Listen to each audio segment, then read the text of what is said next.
Hi, I'm Al, and I'm here today talking to Dan from our advice team about contributing to a pension in your 50s and 60s. So Dan, does it still make sense to contribute to your pension when you're in your 50s and 60s?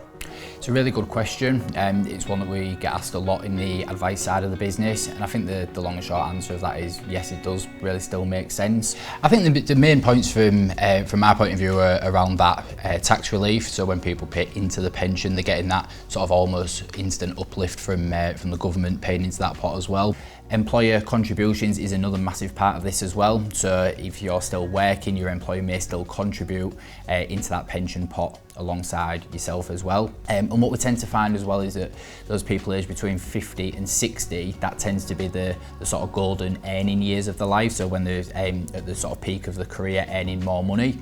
And what that allows is increased contributions to really build up that retirement pot. And finally, I think the last point on this one is as well, if you're in that sort of 50 to 60 age bracket and considering paying in, it actually gives you a lot of the ability to sort of look back over your employment history and highlight where there might be gaps in employment as well. So maybe you've taken time out to raise children, maybe you've been on a career break. It's a really good time to sort of look back and review where you can increase those contributions. And is there anything that people need to be particularly mindful of? I think the employee-employer contribution sort of structure is a really important one. So really making sure that you're paying enough into your pension to receive the maximum contributions from your employer. So sometimes the more that you pay in, the more that they will pay in. I think people also need to be aware as well of the fact that any contributions that go into that pension pot are normally locked away until age 55 or 57.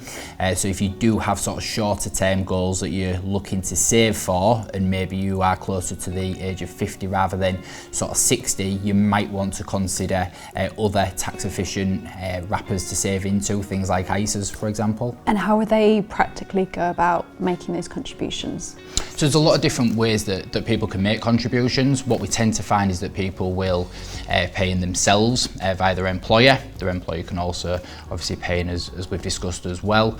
But a lot of people have the option as well to pay in lump sums, so they can see where their finances are at the end of the tax year, maybe at the end of the calendar year, decide what money they've got left over and then make a one-off contribution into that plan. Also, dependent on the way that the scheme is set up and what the employer will allow, a lot of customers also have the ability to sacrifice any bonuses that they might receive in that year into the pension pot as well. But we just need to be mindful that people don't go over limits for what they're paying. And what are some of the typical questions that people ask when they come to you for advice? Yeah, so I think the hot topic that we've got at the moment is around the changes coming in April 27. So the changes to inheritance tax and what's included and what's not.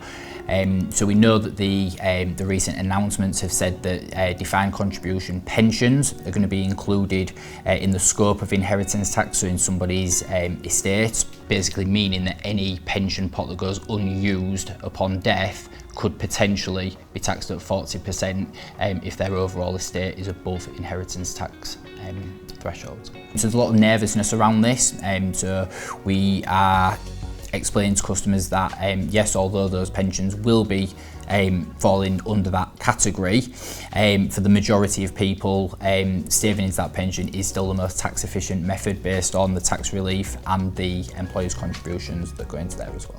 So Dan, if someone's decided to make a contribution, what should they do next? So they've got a couple of different options. If your pension is held with Legal & General, you'll have access to the L&G app, which gives you access to a fantastic digital guidance tool, which will allow you to model future pension contributions. So it will show the impact of, if you increase them, how that is likely to affect the income that you may receive in retirement. If you've got more sort of technical and wider financial planning needs, we would always recommend that people seek advice where possible relating to pensions and retirement. Thanks Dan, this has been great. For more information, please go to legalandgeneral.com/pension savings.